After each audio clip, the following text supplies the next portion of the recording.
আপা এসে বসছি। জি ভাইয়া। আচ্ছা ভাইয়া, আমার ভাড়াটা কত হয়েছে?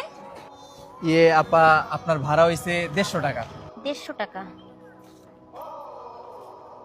ভাইয়া আমার কাছে না 30 টাকা কম আছে। 30 টাকা কম আছে? আচ্ছা সমস্যা নেই, আপনি দেন। কিন্তু ভাইয়া আপনার লস হয়ে যাবে না? না সমস্যা নেই, আপনি অন্য একদিন দিয়ে দিন। ঠিক আছে ভাইয়া, থ্যাংক ইউ। আচ্ছা ঠিক আছে।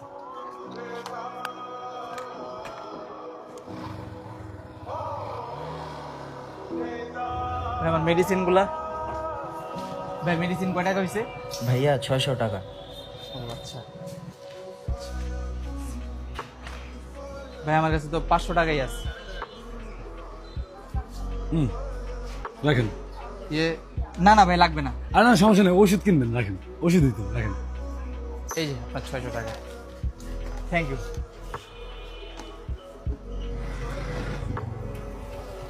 কি হয়েছে ভাইয়া, বাইকে কোনো সমস্যা হয়েছে নাকি? না ভাই, বাইকের তেল শেষ। ও আচ্ছা, আপনি বসেন, আমি আপনাকে পাম্পে নিয়ে যাই। না ভাই সমস্যা নেই, এই সামনেই পাম্প, আমি চলে যাবো। আরে ভাইয়া, মানুষ তো মানুষের জন্যই, তাই না? আর মানুষে যদি মানুষের হেল্প করতে না পারি, তাহলে তো ভাইয়া মনুষ্যত্বটাই রইল না। আপনি ভাইয়া বসেন। থ্যাংক ইউ ভাই।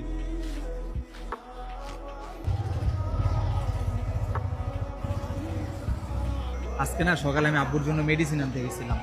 মেডিসিন আনার সময় না আমার কাছে 50 টাকা শর্ট ছিল। ওই টাইমে একটা ছেলে না আমাকে হেল্প করছে।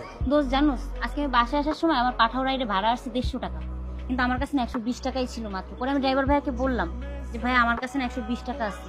উনি না বললো যে আপু কোনো সমস্যা নেই, আপনি আমাকে 120 টাকাই দেন, 30 টাকা পরে দিন। আমার না এইটা ভাই অবাক লাগতেছে যে এখনো মানুষের মধ্যে মনুষ্যত্ব বাইচা আছে। আমিও আসার সময় দেখছি একটা ছেলের বাইকের তেল শেষ হয়ে গেছে। পরে কি করলাম, তেলের পাম্পে নিয়ে গেলাম। আর আজকে আমার সাথে কি হয়েছে জানোস? আমি ফার্মেসিতে গেছিলাম ওষুধ কিনতে, বাসায় আসার সময় আমার বাইকের তেল শেষ হয়ে গেছে। একটা লোক আসলো, এসে আমাকে হেল্প করলো, পাম্প পর্যন্ত নিয়ে গেল। আসলে ব্যাপারটা কি জানোস? কোনো মানুষ যদি কোনো মানুষকে নিঃস্বার্থভাবে সাহায্য করে, উপরওয়ালাও তাকে সাহায্য করে।